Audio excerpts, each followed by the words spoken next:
Welcome back to the Book Log, everybody. Today I am logging The Dark Half by Stephen King. The Dark Half is one of those Stephen King books where it feels like some real-life context is in order to explain what this book is about and what its deal is. This is pretty common knowledge, but I'll lay it out anyway because it ties into a lot of my feelings about the book and why I, spoiler alert, didn't like it that much. So throughout much of the beginning of his career, Stephen King wrote under a pseudonym named Richard Bachman. He did this both as a way to test how much luck is involved with becoming a famous author, as well as the fact that publishing companies didn't like authors releasing books so frequently. I've read all the original Bachman books, and I would say they are of varying degrees of quality. They're all characteristically pretty dark, pretty gritty, but I would say the voice is still recognizably Stephen King, or at least it's not that much different. This whole thing went on for several years to moderate success until some random guy went sifting through publication records and found out Richard Bachman's true identity. That's more or less how the story goes, and it is also the direct inspiration for The Dark Half. The story follows around a writer from Maine named Thad Beaumont. He's found a meager amount of success writing under his own name, but not as much as when writing under his pseudonym George Stark, through which he writes these pulpy, violent genre crime books that sell extremely well. In this way, it's kind of like the reverse of Stephen King's real life, where the pseudonym is actually the more successful of the two. Eventually, somebody finds out George Stark's real identity, and they try to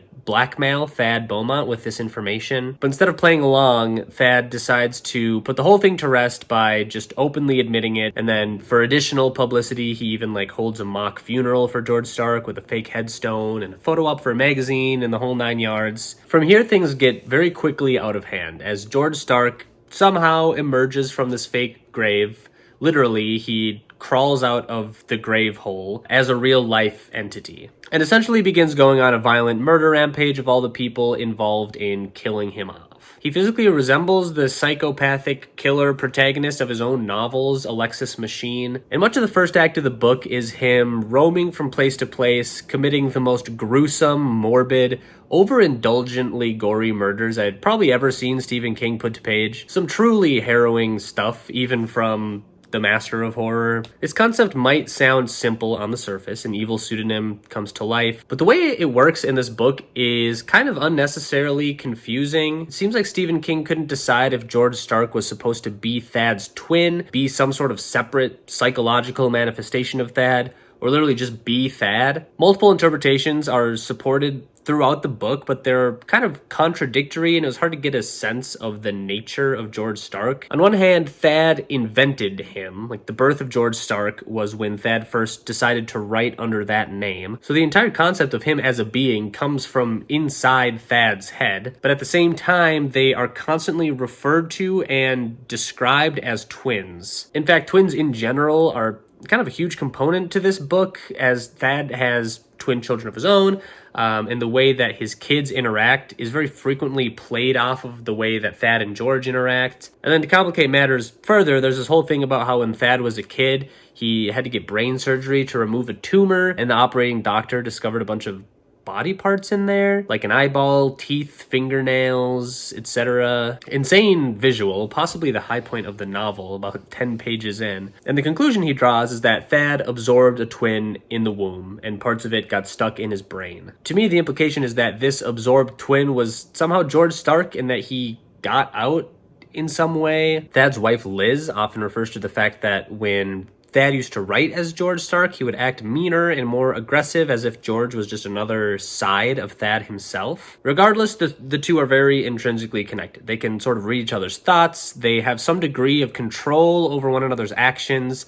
They can sense what the other one is doing and feeling, despite being separated by miles of distance. It's just never really clear what their relationship is or how it works. And that in itself is not a bad thing, but King goes out of his way to try to explain it anyway, and it just never really clicked for me. And then on top of all of that, a lot of this book is unfortunately just kind of boring. There's a lot of action right in the beginning, and there's a climactic finish, but large swaths of the middle of this book are a slog. Characters just pontificating for pages and pages about this weird pseudonym situation while nothing is really happening in the plot. That is somewhat of an interesting character, I suppose.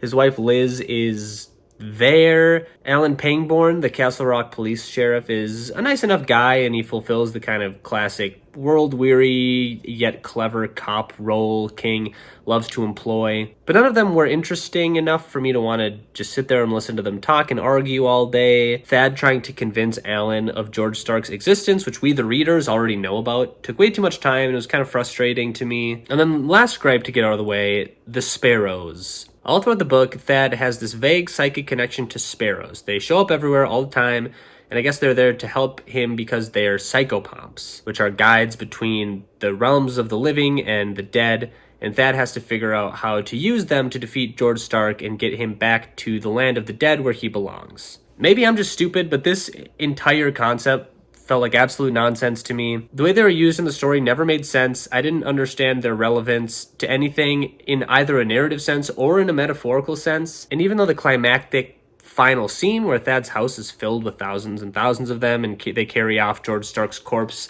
was a unique and cool visual, it didn't make it make any more sense to me. There were some components of this book that I did actually enjoy. I thought the first 50 pages or so were great and filled with intense action, and throughout the book there were scenes here and there that were nice or interesting, or at the very least had a cool descriptive element. But overall, this one's just not for me. There's this permeating feeling throughout the book that King is attempting to make some comment on the nature of pseudonyms or make some analogy to his experience writing as Richard Bachman. But the problem is there's not really anything to say on the matter. What if a writer's pseudonym came to life and was evil? I don't know, it would be bad, I guess. It just felt like the entire time I was reading this, I was failing to grasp the point, like I was missing some key thread that would pull everything together. And maybe I'm projecting unfair expectations onto this book, but it's not like King is a stranger to weaving metafictional commentary into his stories. He does it all the time, and way more successfully. And without that, this book is just the story of a scary guy who goes around killing people sometimes. I think what my issue ultimately boils down to is that this book just doesn't have that interesting of a premise. It's an interesting thought experiment at a glance, but I think this book goes to show that there might not be an actually interesting way to execute it. I'll probably give this book a 4.